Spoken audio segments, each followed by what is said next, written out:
But nevertheless, you've heard of Ed White, Brian, but have you heard of IT Flatto?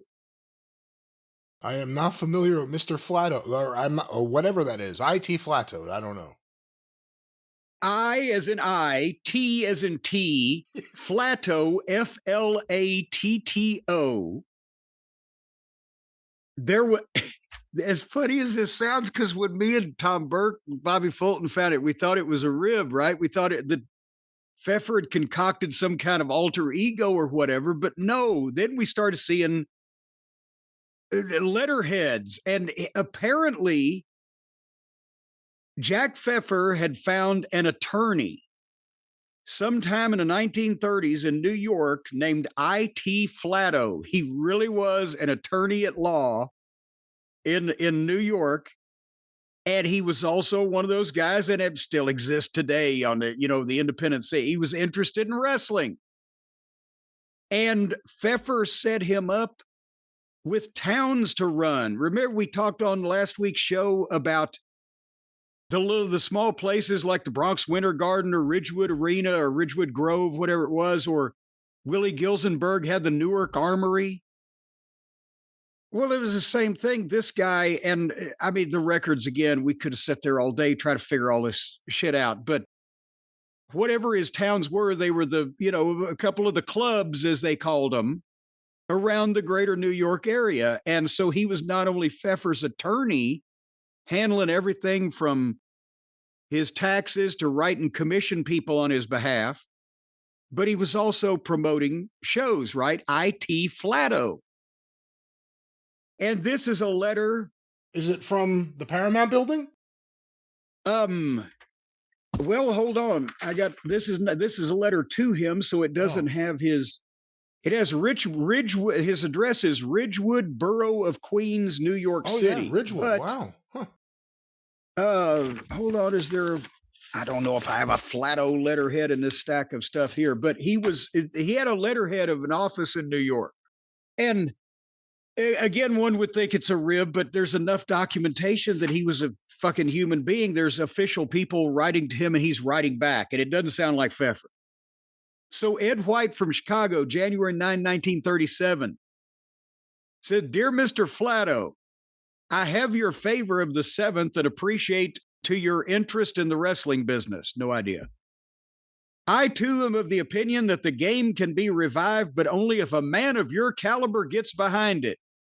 I have very little faith in the propositions, plans, and promises of any of those now connected with the wrestling sport in and around New York, and this includes little Jack Pfefer. Their word means absolutely nothing. They are very shifty and do not stay put for any length of time. Their deals and agreements among themselves with wrestlers, promoters, in fact, with anybody, means little or nothing to them. Each seems to think that he should boss the business and be recognized as a mastermind, and this in spite of the fact that for 4 long years, they have been rank failures." Remember, the Garden wrestling business took a nosedive about 1933-34 with the bad publicity, etc., and Londos wore off. "Pfefer is as bad as any of them, but with you behind him, I feel confident that you can hold him down and make him stay put." Now, bear in mind, this is in Pfeffer's files, so he saw this. Yeah, even right now, question: how did it get there?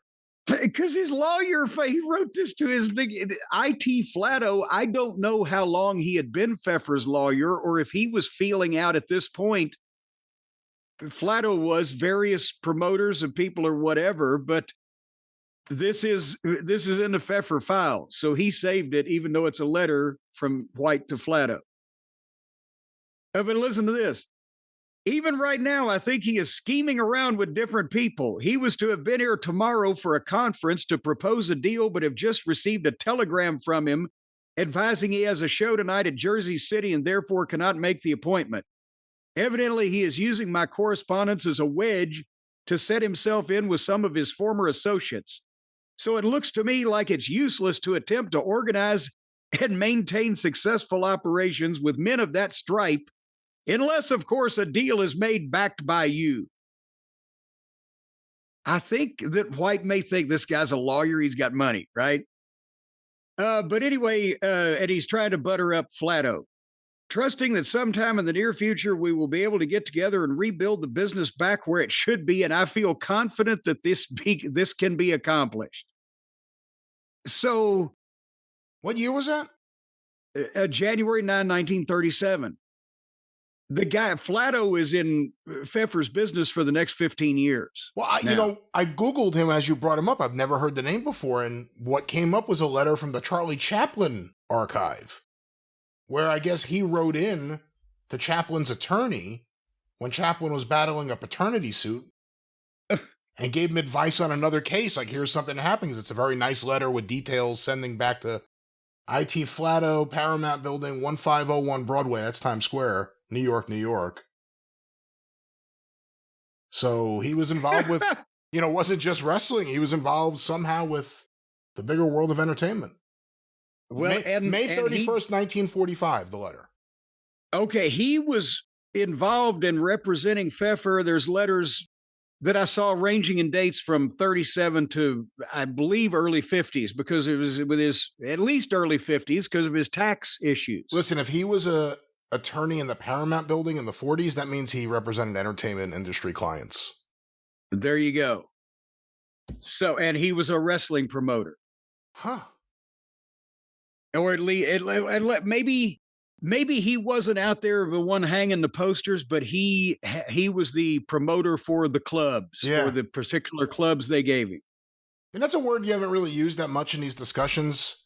But, I always think of Bruno Sammartino because he was like the last guy to still use them more. Yeah. Like, Vince sent me to the clubs. Go to this club. Go to this club. But that was a common phrase back then to talk about a lot of the, whatever you want to say, buildings. Or well, that's what, in those days, again, before the modern territory structure and everything was, laid out in the same fashion, these small buildings were controlled by different local promoters, and they were called the clubs. That's Newark is my club. The promoters just for whatever, and it comes from boxing, I believe, from probably the late 1800s. But yeah, that's my club, or I've got the clubs doing great business here in the Michigan area, or whatever. It was the towns, it was the buildings. And it was not so much the buildings, but the towns, because they would still say it's my club, even if they were in a different building in the same town.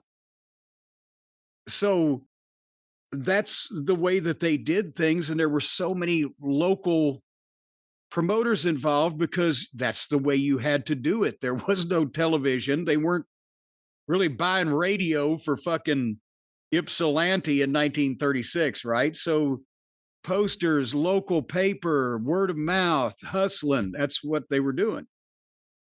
We're going to come back to Flatto in a minute, but this is a telegram. Brian, you remember from the Jim Londos book, and also from several of the Hornbaker books. Jack Curley, we've talked about here on the program, was probably the major wrestling promoter of the pioneer days up until his death in 1937. Jack Curley was the guy that had done more with it. He promoted the fucking Jack Johnson fight, right? I mean, he was into everything. Yeah, he had Yankee Stadium, he had the Garden, he had everything in the New York area. And you can learn more about him, that fantastic book that John Langmead wrote, Ballyhoo. Recommend that to anyone who cares about wrestling history. That's the book. And as a matter of fact, I blanked on that, but that is the one that I was referring.